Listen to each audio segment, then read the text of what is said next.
I'll never forget the look on Karen's face as the red and blue lights flashed across her perfectly maintained lawn. There she stood, arms crossed, that smug smile plastered across her face as she gestured dramatically toward our gated driveway. She was certain this was her moment of triumph after weeks of harassment. The two police officers approached slowly, and I watched from our security camera feed as one of them touched his earpiece, listening intently. His expression changed, and he turned to Karen with newfound skepticism. "Ma'am, dispatch is telling us this is a false report," he said firmly. "There's no emergency at this address."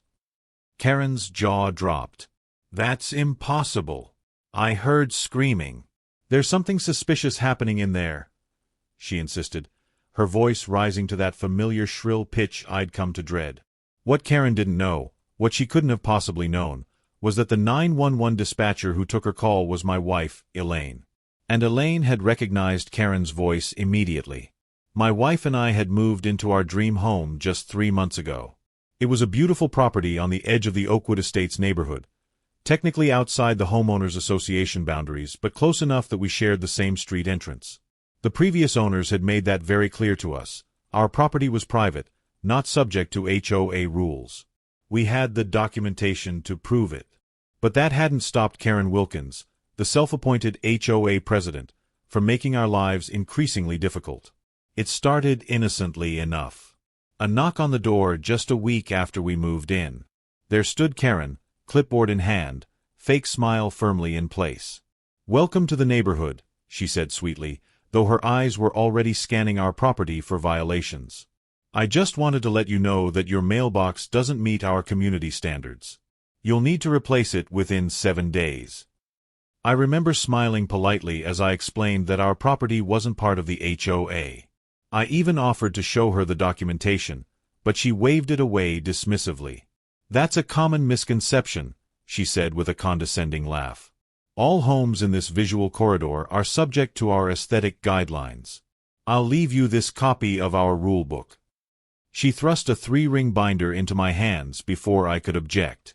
I later discovered it contained over 100 pages of ridiculously specific rules about everything from acceptable shades of beige for exterior paint to the maximum height of garden gnomes. The next week, she was back, this time complaining about our landscaping. The week after that, it was our porch lights. Each time, I calmly explained that we weren't part of the HOA, and each time, she became increasingly agitated. My wife suggested we just ignore her, which worked for about 2 days before Karen started leaving violation notices taped to our mailbox. Things escalated quickly after that. Karen began taking photos of our house from the street, sometimes spending 10 or 15 minutes documenting alleged infractions. Once, she even blocked our driveway with her golf cart, the unofficial vehicle of petty tyrants everywhere, while she measured the height of our hedges with a tape measure. When I asked her to move, she lectured me about community responsibility for 20 minutes. The final straw came when we received a certified letter claiming we owed $750 in HOA fines.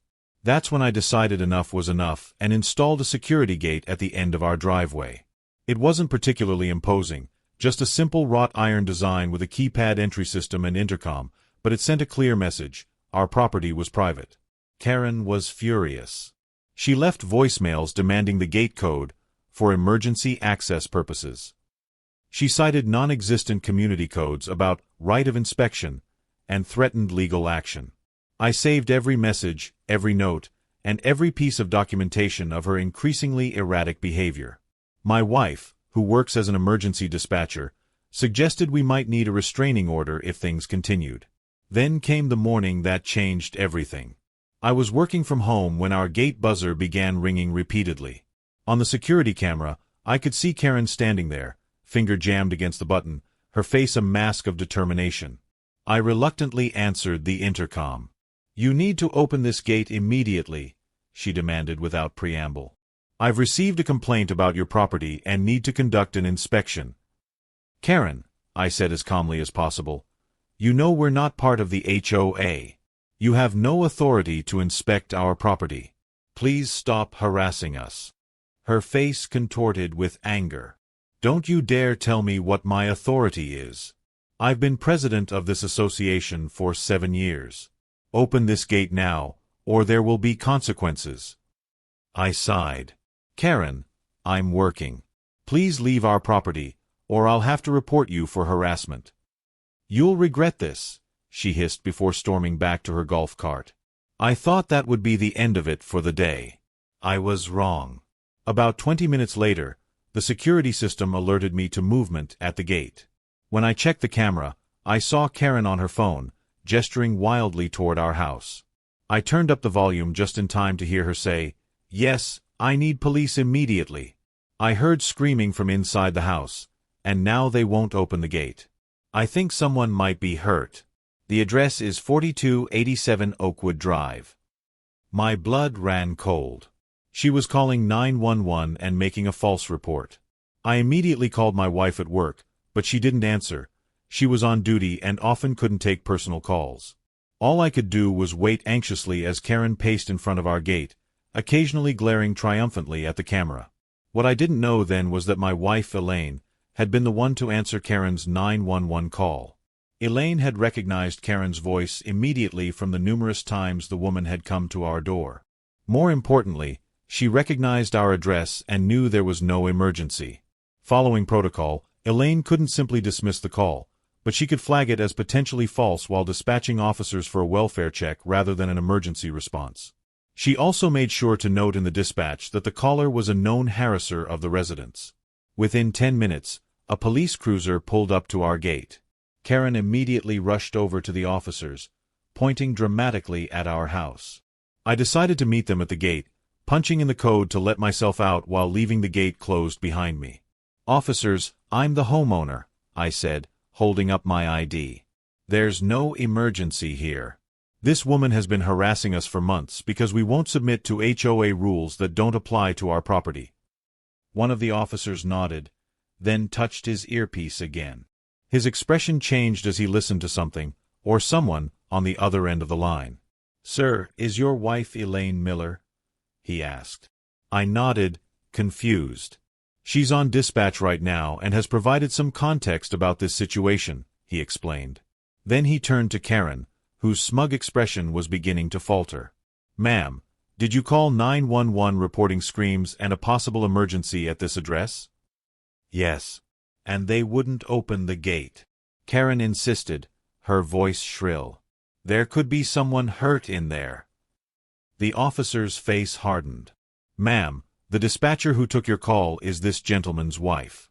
She's informed us that you've been repeatedly harassing this family over HOA matters despite their property being outside your jurisdiction.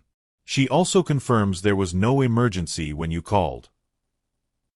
The color drained from Karen's face. That's not true. I heard something. She's obviously covering for her husband." The second officer stepped forward. "Ma'am, all 911 calls are recorded. We have your exact words.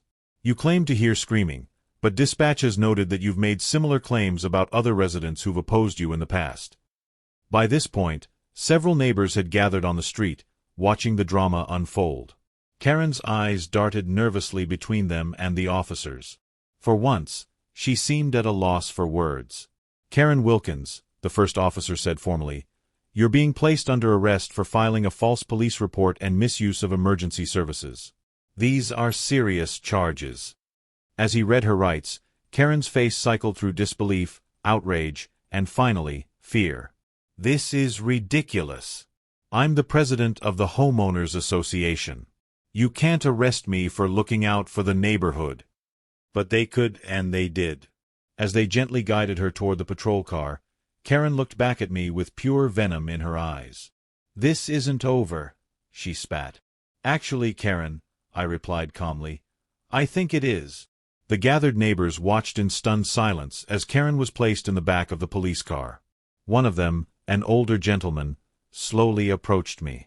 "We've been wanting to say something about her behavior for years," he confessed quietly. "No one had the courage to stand up to her." After providing a statement to the officers, I went inside and finally reached Elaine on her break. She confirmed what I'd already guessed. She'd immediately recognized Karen's voice and our address when the call came in. "I couldn't believe she'd go that far," Elaine told me.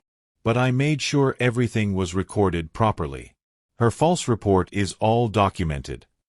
Karen's legal troubles proved substantial. At her hearing 3 weeks later, she was found guilty of filing a false police report and misuse of emergency services. The judge was particularly unsympathetic when our documentation of her months of harassment was presented.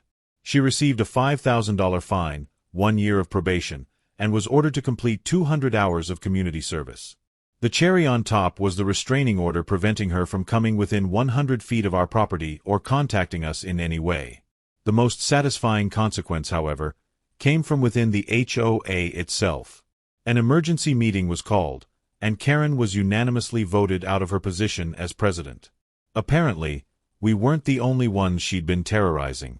As she was escorted out of the meeting, her face was a mask of shock and disbelief. She couldn't comprehend that her reign of petty tyranny had finally come to an end.